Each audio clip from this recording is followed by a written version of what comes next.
আর এদিকে কল্যাণ বন্দ্যোপাধ্যায় অভিষেকের সঙ্গে জন্য যে মামলাগুলো লড়ছিলেন সেই সব থেকে সরে দাঁড়ালেন, বললেন ঔদ্ধত্য, হেরে যাওয়ার পরেও ঔদ্ধত্য, এই হারের জন্যই এই ঔদ্ধত্যের জন্যই হার, বলছেন কল্যাণ বন্দ্যোপাধ্যায়। একেবারে হুঙ্কার দিচ্ছেন, বলছেন যে এই ঔদ্ধত্য আর এসি রুমে বসে রাজনীতির জন্যই আজ দলের এই অবস্থা। বলছেন এই লোকটার জন্য, এই অভিষেক বন্দ্যোপাধ্যায়ের জন্য তাকে চোর শুনতে হচ্ছে, চোর স্লোগান শুনতে হচ্ছে, এবং আলটিমেটাম দিলেন মমতা বন্দ্যোপাধ্যায়কে যে হয় অভিষেক, তা না হলে অভিষেকের বিরুদ্ধে যাদের ক্ষোভ তাদের দুটো একদিক বেছে নিতে হবে।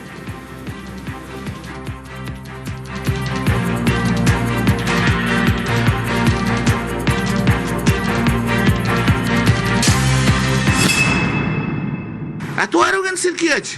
সময় থেকে শিক্ষা পেল না? আমি তো ক্যামাক স্ট্রিটের এমপ্লয়ি নই। আজকে বুঝতে হবে যে ওর জন্য দলটা সর্বনাশ হয়েছে, সেটা যদি না বোঝে তাহলে আর কিছু করার নেই। ওর অ্যাটিচিউড, ওর অ্যারোগেন্স। আমি হচ্ছে পশ্চিমবাংলার নাম্বার 1 সৎ পলিটিশিয়ান, আমি বলে দিলাম। আর ওর জন্য আজকে আমাদের চোর চোর চোর চোর চোর চোর শুনতে হচ্ছে। লাইফ ইজ আন্ডার থ্রেট, যেখানে যাচ্ছে সেখানে কেউ না কেউ ইয়ে করছে। পরশুদিনে এয়ারপোর্টে চোর চোর করে দৌড়ে এসছে। দিদি অভিষেককে নিয়ে চললো, অভিষেককে নিয়ে চলো, আমাকে দরকার নেই। আর অভিষেককে বাদ দিয়ে দিদি চলে যদি, আমি দিদির পাশে আছি। অভিষেক বন্দ্যোপাধ্যায় এয়ার কন্ডিশন ঘরে থাকার ছেলে। অভিষেক বন্দ্যোপাধ্যায় তো আর জানে না কত পরিশ্রম করতে, কি করতে হয়। ও সবাইকে ধরে নিয়েছে ওর ক্যামাক স্ট্রিটের এমপ্লয়ি। হবে না এসব, আমি পারবো না। আমিও সহ্য করতে করতে একটা সময়ের একটা ইয়ে এসে গেছি। 2022-এ আমি এই কথা বলেছি, আপনাদের সবাইকার কাছে সেই ভিডিও আছে। নতুন করে আমি কিছু বলছি না। আজকে এই বিপদের দিনে দাঁড়িয়ে আমি দিদির পাশে আছি। তাকে পর্যন্ত কিভাবে রেসপেক্ট করতে হয় সে জানে না। সে যদি না জানে আর তাকে জানতে হবে না। মমতা দিও বেছে নিক, কি করবে? অভিষেককে নিয়ে থাকবে, না আমার মতো যারা অভিষেকের প্রতি যারা ক্ষুব্ধ তাদের নিয়ে থাকবে? This is hard decision to take. কিন্তু আজ এই ভয়ঙ্কর তোপ কেন? আজ কেন বিস্ফোরক কল্যাণ বন্দ্যোপাধ্যায়? তিনি বলছেন অভিষেকের আচরণে তিনি অপমানিত। সইজাল মামলা, অভিষেকের হয়ে হাইকোর্টে আইনজীবী সাংসদ ছিলেন, কিন্তু তাকে না জানিয়ে এই আইনজীবী বদল করা হয়েছে, সেই অভিযোগই করছেন কুণাল। বলছেন শুনানির আগের দিন মাঝরাতে তাকে জানিয়ে দেওয়া হলো যে তার অন্য একজন আইনজীবী তার হয়ে লড়বেন। ক্ষুব্ধ কুণাল অভিষেকের সব মামলা ছাড়ছেন।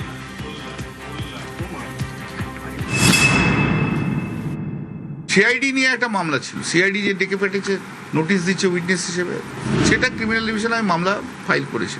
মঙ্গলবার দিন থেকে জানো তো সার্চ হয়েছে অনেক ক্যামাক স্ট্রিটে, তারপর দিদির অফিসে, সেখানেও আমি উপস্থিত ছিলাম।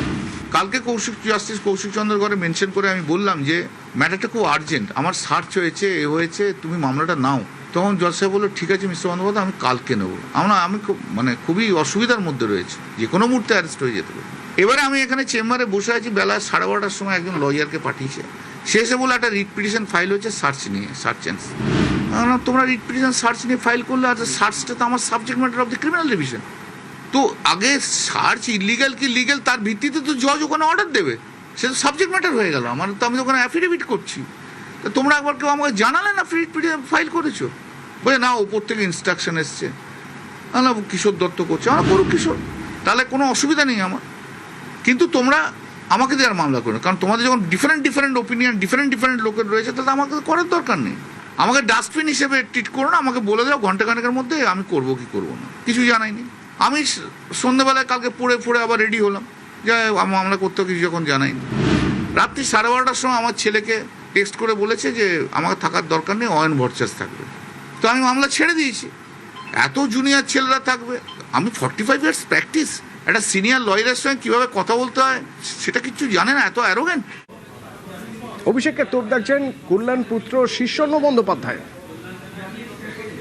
অভিষেক বন্দ্যোপাধ্যায় নিয়ে এতটা আপসেট দেখাচ্ছে কেন আপনাকে? না, আমি এখনও তৃণমূল কংগ্রেসই আছি, কিন্তু অভিষেকের মামলা করবো না সেটা সিদ্ধান্ত নিয়েছি। এটা কি কোনো বসেঙ্গিরি বা কিছু এমন? উনি রাত্রিবেলা কমিউনিকেট করেছেন যে অন্য আরও উকিল থাকবেন, এবং ওনার যেমন চয়েস আছে অনেক উকিলকে নিয়ে কাজ করার, আমারও চয়েস আছে অনেক ক্লায়েন্টকে নিয়ে কাজ না করার, সেই জন্য আমি চুজ করেছি না করার।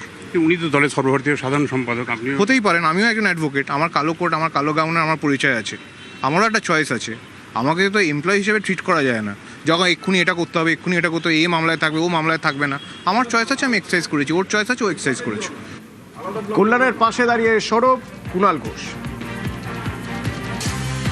কল্যাণ বন্দ্যোপাধ্যায় তিনি মমতা বন্দ্যোপাধ্যায়ের অত্যন্ত পুরনো দিনের সাথী সৈনিক এবং দীর্ঘদিনের তৃণমূল কংগ্রেসের নেতা সাংসদ আইনজীবী।